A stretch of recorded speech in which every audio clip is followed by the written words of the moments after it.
Rocking the Cat Eyes by buggachat. Chapter 6 Communication. Today was the day. The last day that mattered. His day. His final day. His final chance before Marinette inevitably shattered his heart tomorrow. Well, probably inevitably. Hopefully. Inevitable. Marinette kissed his cheek on her way out the door, and when she was gone, he scrambled. He didn't have much time after all. A quick run to the florist, some time spent grooming in the bathroom, some careful spurts of her favourite fragrance of his, some qualmy bribes for promises of privacy, some red wine, and some plates of pasta, picked up from one of her favourite restaurants, ordered in advance, because he did not have time to cook. He adjusted his tie just about 1,000 times. He made sure his hair was perfectly coiffed. He made sure the apartment was clean. He even finally removed the nail polish, which was well beyond the point of salvation, long overdue. He spread rose petals along their floor, lit candles on the counters, and dimmed the lights. He had a song, their song, ready on his phone to play through the speakers at just the press of a button. The unmistakable sound of keys at the front door as the front door jingled, and he hit play. Marinette opened the door, and he watched as her jaw dropped, her eyes sparkling amidst the candlelight as she stepped inside and shut the door behind her. Her eyes drifted across the scene he'd set. The petals, the filled vases, the candles. He could have sworn he saw her cheeks pinken, her face in beautiful awe as her attention made its way to him. Her eyes locked on him, and her face crumpled. "My lady?" he breathed, not allowing his terror to breach his surface. He stepped forward, taking careful grasps of her hand in his free one, leaning down to press a kiss to her knuckles that he hoped could communicate even a fraction of how much he loved her, how much he admired her, how much he needed her. Ardrien, Marinette croaked, and he tried to delude himself into believing that the emotion in her voice was that of love and not discomfort. "What are you—" "I love you," he said, placing the bouquet of roses that he'd been holding into her hands. She grasped tight, her eyes like saucers as she stared at him. He leaned forward and pressed a kiss to her cheek, half expecting her to push him away. She didn't. He continued in a whisper, just beside her ear. "You mean the world to me, Marinette. I wanted to show you." She stayed silent for a terrible, agonizing moment. He stepped back, deciding to give her space, not wanting to cross whatever new boundaries she may have placed. Her eyes drifted down and up his body, staring at his suit. He tried to smile, hoping beyond hope that channeling some of their usual banter could alleviate the tension. He stepped back once more, allowing her a complete view of himself, and gestured down to himself. "Like what you see?" It was just about the nicest suit he owned, one that he kept in the back of his closet for special occasions, black with gold accents around the cuffs. Marinette had made the suit herself, a fact that alone easily made it one of his favorites. But even if she hadn't, the craftsmanship was unbeatable. He always felt especially handsome when he wore it. He still remembered the first time that he tried it on, how Marinette couldn't keep her eyes off of him. She'd practically lunged at him the moment it was on. Her face crumpled further. "Why are you wearing that?" she nearly whispered, pain in her eyes. "Huh?" He began, feeling at a loss. He didn't know how to answer that. Wasn't it obvious? "Because I love you." "You wearing it for me?" she asked, looking as though she were about to start crying. "Of course," he gasped, surging forward and taking one of her hands into both of his, her other still sporting the bouquet. He squeezed it, looking her dead in the eyes, not allowing his determination to waver. He couldn't afford to mess this up. "I love you so much, Marinette. You're everything to me. Any day is a special occasion so long as I'm with you. I'd do anything for you. I'd do anything to make you happy." "You think this makes me happy?" she asked, the pain in her eyes and her quivering lip socking him in the gut. He opened his mouth to speak, but nothing came out. He didn't know what to say. No adequate words came to mind, and everything was crashing and burning around him. And had he had tried to prepare himself for the worst case scenario, but he hadn't actually expected it. Hadn't expected it to go this poorly. Marinette pulled away from him, making her way to the table and setting the bouquet down. Ardrien, I don't want. Wait, he cried, rushing back to her and grabbing both her hands. She turned to him, allowing it, and he was so thankful, because he never wanted to let her go. Marinette, please, let me finish. She watched him with miserable eyes, and he took a shaking breath. He nearly got down on one knee as some show of his devotion, but thought better of it. He didn't have a ring. That hadn't been part of the plan. Actually, he should have bought a ring. He wanted to kick himself for not. My love, he began, raising both her hands to his lips so he could kiss them both at once, hoping that they could mask his quivering lips. I know I'm not perfect, but I promise to try, to always improve. For you, I'd do anything. I can change, I can be better, whatever you want of me, I would do it. I may not be the perfect man, but I promise to try to be. She gasped and yanked her hands from his. Ardrien! This wasn't working. This wasn't happening.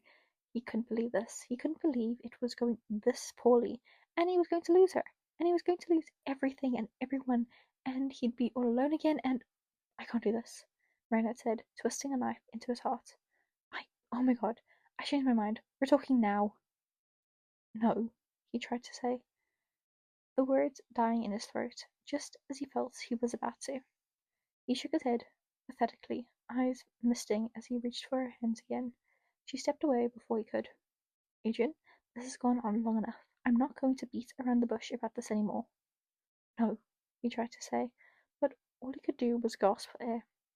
The urge to tear his tie off of himself, to grant him room to breathe, was strong, but not strong enough to overcome how frozen in terror he was, on his deathbed, awaiting his imminent demise. So I'm just gonna say it. She squared her shoulders, shooting him a hard look.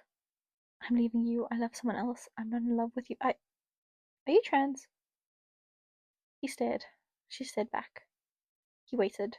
He waited, because he was still up for execution. He waited, because Marinette always messed up her words, and that was most certainly not what she had actually meant to say. He waited, because surely she was going to correct herself. She just kept staring. He croaked out, after a moment too long had passed. Huh? Are you trans? She repeated slowly, very purposefully, with perfect dictation. His jaw dropped. I love you so much. I would support you through anything. You know that, right? You can tell me anything. Do you like the name Ardrien better than Ardrien? I made you a dress. And bye. I would gladly date a girl.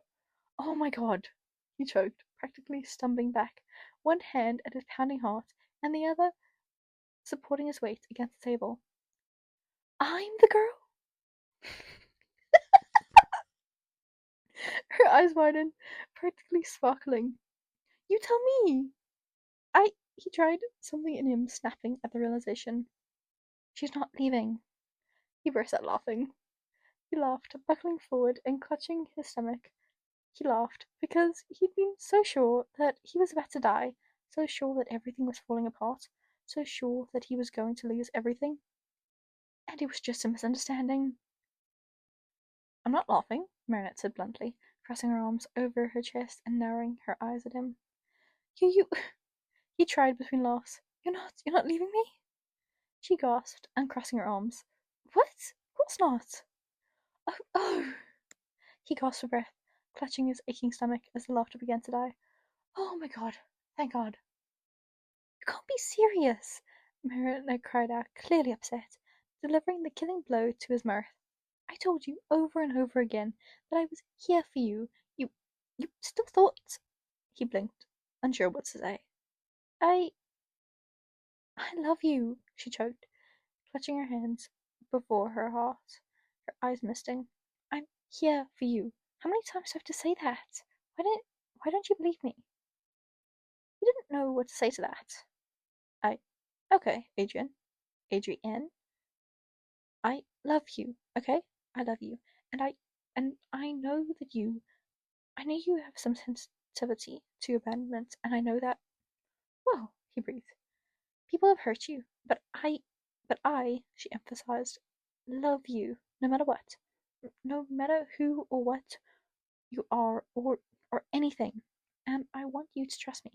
I don't want you to feel like you have to hide from me. He softened. I do trust you, Marinette. And you thought I was leaving you? She spat. I okay. I was clearly wrong about that, but only because I had no idea what you'd been talking about. Really? She whined. I wasn't that subtle. Well, it's not like my girlfriend thinks I'm trans was a problem I was expecting to have, he argued, and then leveled her a look. I'm not, by the way.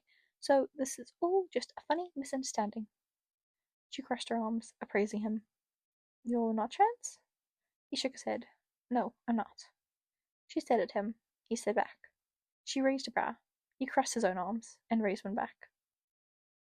I don't believe you, she said simply. What? He scoffed. Really? You think I wouldn't know?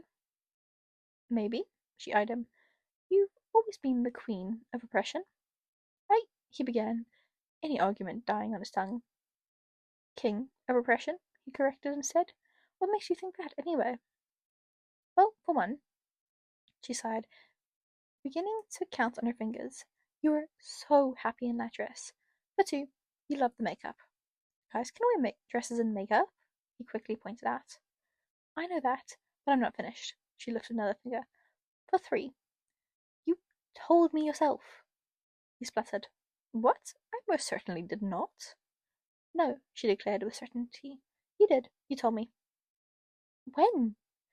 She lowered him a stare. Girl's night. Seriously? He scoffed. When I was drunk off my ass? She recrossed her arms. You're a pretty honest drunk. Okay, well, I'm a pretty honest sober, too, he argued, and she rolled her eyes. And I'm telling you now, if I told you I'm trans in a drunken haze, I didn't mean it. You didn't say I'm trans, she scoffed, mimicking him with air quotes. What did I say? She watched him for a moment longer. She watched him for a long moment, and then continued, her tone noticeably softer. You told me you always wanted to be a girl. He stared at her. She stared back. He opened his mouth to say something. He shut it. He frowned.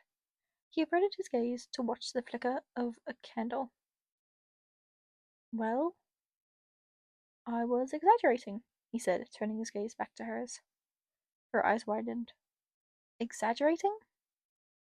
I don't always want to be a girl, he corrected. Just sometimes. I mean, sometimes. I meant sometimes. She gaped at him. I've always something wanted to be a girl, he mused, finger at his chin. I've always sometimes wanted to be a girl, he mused, finger at his chin. Yeah, that sounded right, he nodded. That's all. You're admitting it, she breathed, watching him. You hear what you're saying, right? You're admitting it? I'm not. You. It's okay to admit it, she gasped, rushing up to him and holding his arms. Adrian. Adrienne. Adrian. The point is, I love you. I'm not trying to force you out of the closet before you're ready. That's not why I'm just I don't want you to feel you have to pretend or oppress, not around me. And if you need help verbalizing your feelings, I want to be here for you. And he whined, I don't have any feelings to verbalize. You just did. She jabbed her finger at his chest. Guys secretly want to be girls, he argued, feeling his face grow hot. That is not true. What kind of guy wouldn't? Cis guys, she raised about him. The guys you are looking for are cis guys. Well, considering that I'm a cis guy, he stated, ignoring Marinette's groan, and you're not, I think I know more about what they think than you. Considering that you've always wanted to be a girl, always sometimes, he corrected.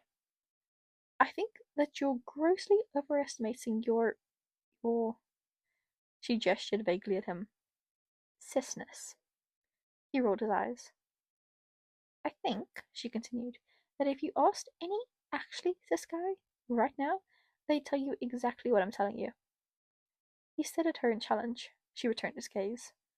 The two stood there, their gazes locked. I can call Nino, she said. Right now, I could. He didn't break his gaze. He didn't flinch. He just continued to watch her. She raised a brow at him, challenging him further. She reached for her pockets and pulled out her phone, showing the screen to him, waiting for him to tell her not to. He didn't. He had no quarrel. Instead, he waited patiently as she pulled up Nina's contact and tapping the screen. The sound of the phone ringing echoed out in the dimly lit apartment. She set the ringing phone down on the table, her arms crossed as the two maintained eye contact, waiting past the rings. Hey, Marinette. Nino's voice came from her speakers. Something up? Nino, Marinette spoke plainly, her eyes peering right into Ardrien. I'm going to ask you a question. A personal question, but it is very important that you answer me honestly. Okay? What? Nino hesitated. Okay? Have you secretly always sometimes wanted to be a girl? Marinette asked, tone slow and deliberate. What? Have you secretly always sometimes wanted to be a girl? She repeated. A silent moment. No? He's lying, Ardrien spat, wrestling under Marinette's self-satisfied grin. What? Ardrien? You made it too personal. Of course he's going to deny it. Part of it is the fact that it's secret. Okay, fine, Marinette scoffed. Let me rephrase. Do you think that all cis guys secretly wish they were girls? No? Sometimes, Ardrien hissed. Do you think that all cis guys secretly sometimes wish they were girls? No. No, Ardrien cried out. Why are you lying? I'm not lying, dude. I I mean, should I not call you dude? Ardrien hung up on him. You see? Marinette threw her arms out. I'm telling you. He lied, Ardrien argued, his face burning. This couldn't be happening. He didn't believe this. He's the king of repression, apparently. Not me. Really? She scoffed, crossing her arms. You think Nino is more repressed than you? Apparently, he hissed, yanking out a chair from the table and collapsing down onto it. He hunched forward, face buried in his hands, his mind racing. The sound of wood against the floor squeaked out, and soon Marinette was seated between him in her own chair, her knee bumping his. Kitty, she whispered, leaning in against him, her hands at his back. It's okay. I love you. We love you. All of our friends are good people. We'll all support you. I'm a guy, he whimpered into his hand, sounding just as pathetic as he felt. Right? You don't have to be, she soothed, and soon he felt her careful fingers brushing through his hair. Okay, how about, let me pose you a question, okay? He took a deep breath. If you want to be a girl, she whispered, then why don't you be? He didn't have an answer to that. He didn't have an answer because he did. He had. He had been a girl when he'd tried on the dress, when he'd worn the makeup. He had been, and it had never been roleplay, and he knew that, but I like being a guy, he said quietly, lifting his head from his hands and sitting up. He looked at the Marinette, exhausted. He liked being a guy. He liked being Ardrien. He liked feeling handsome in a suit. He wasn't uncomfortable with his body. He wasn't dysphoric. Not like that. He sometimes liked being a girl better. Sometimes, maybe far more often than he'd ever like to admit, but not always. Do you really? Renan asked. Yeah, he sighed, raising his hand to push his hair back. Marinette, I really mean it when I say sometimes. I'm fine being a guy. I don't know, I wouldn't want to give that up. Transitioning sounds like a lot of work for net zero results. Her face screwed up in thought, and for a moment he thought maybe she would finally give up, and instead she just said, "Marks like that?" He blinked. "What?" "Marks like that," she repeated. "He's gender fluid. She's both." He knew that. He'd always been a bit jealous of them. "I'm not Mark," he murmured, eyes falling down to his lap as he fiddled with his ring. "What do you mean?" she whispered. The unkillable voice returned, whispering in the back of his mind. What would father think? What would mother think? What would the public? Imagine if Adrian Agreste was gender fluid. He scoffed, eyes closed and forehead resting against his fists. Bernard hummed. Her arms slipped around him, holding him gently as her cheeks rested against his shoulder. "I'm picturing it right now." An amused huff escaped his lips. "Hmm." Her lips brushed against his ear. "Hmm. Yeah, okay, I've mentioned it, and I think it's just fine, actually." He shook his head, and she kissed behind his ear. "I'm imagining," she cooed, "my lovely partner, wearing dresses and makeup whenever she pleases, and not feeling like she has to hide away to do it." "Oh." That hit deep. Her lip quivered, and she tried her best to hold in her tears, to keep listening as Vernet spoke to her. "And my lovely partner," she continued, "being just as loved and appreciated as they are now." They felt her fingers in their hair again and melted into them. "But happier, because they don't let the shame win, because they don't feel like they have to hide anything." That sounded nice. That sounded very nice. "And my lovely partner," she whispered, "still getting to be himself, and not having to change any part of himself that he doesn't want to, because only he gets to decide what he is and isn't, and when he's what." He turned his head, trying to peer up at her through the blurs of his tears.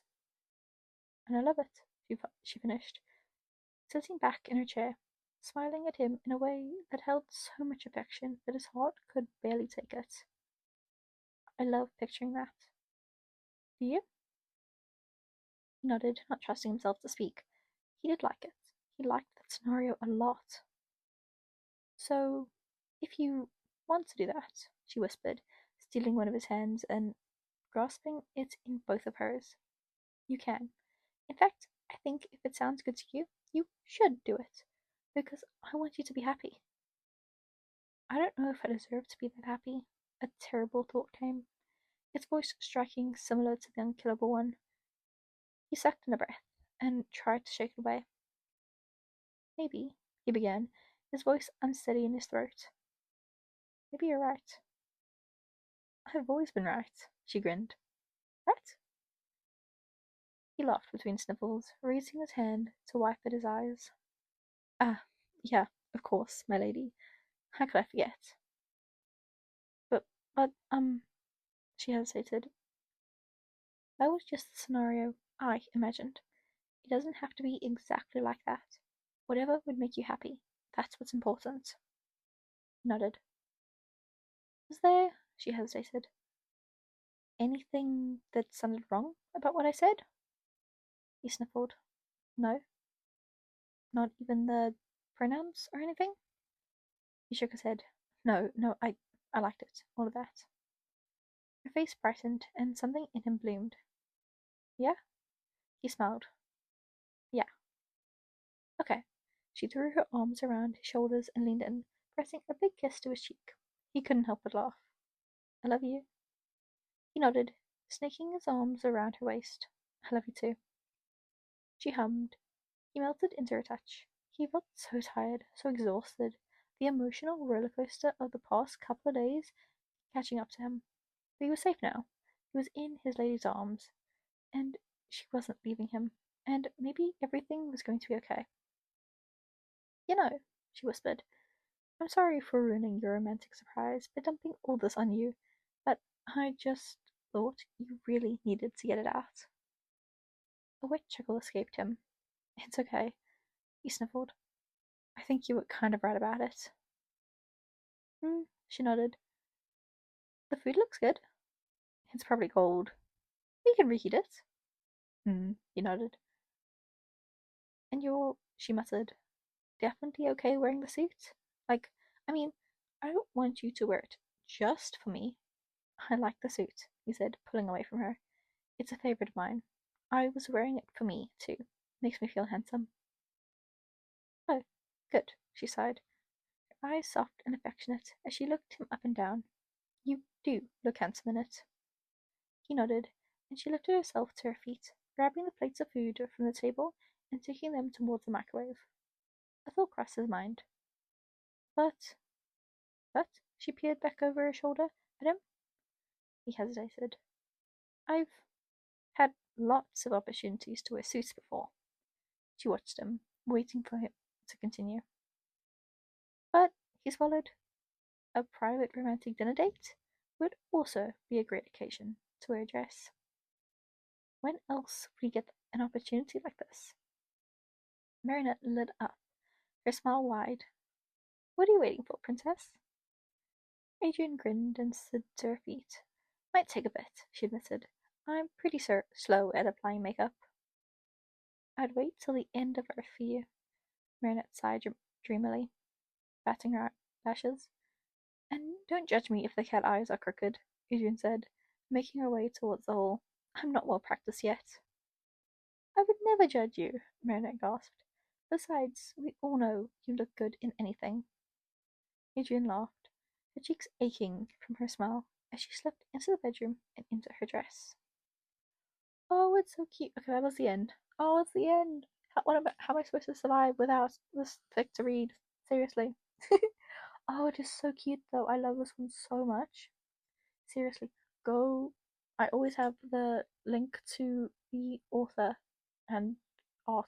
I have the links to everything in the description all the time. Please, but seriously, go to the description and this give buggachat. Hopefully, I'm saying their name right. Give buggachat all the kudos they can get because it's so good. What are they at now? It is at 5,055. You guys better go be giving them kudos. You guys better be going. Okay, I hope you guys enjoyed. Tell me what you thought of this fic, because it is adorable. If you have any fics you want me to read, put them in the comments. As long as they're under 20,000 words, I can guarantee you I will read them. If they're over, then it kind of just depends on how generally interested in them I am. Because I've done longer ones before, but they always take so much time, and by the end I get bored. So if I'm really interested, then I'll do it. But yeah. And yeah, if it's under 20,000 words, guaranteed, I will read it for you. And it'll be up soon enough then, because I'll be like, oh, cool, this one, let's go. Okay, hope you guys enjoyed. I will see you guys in the next one. Bye bye.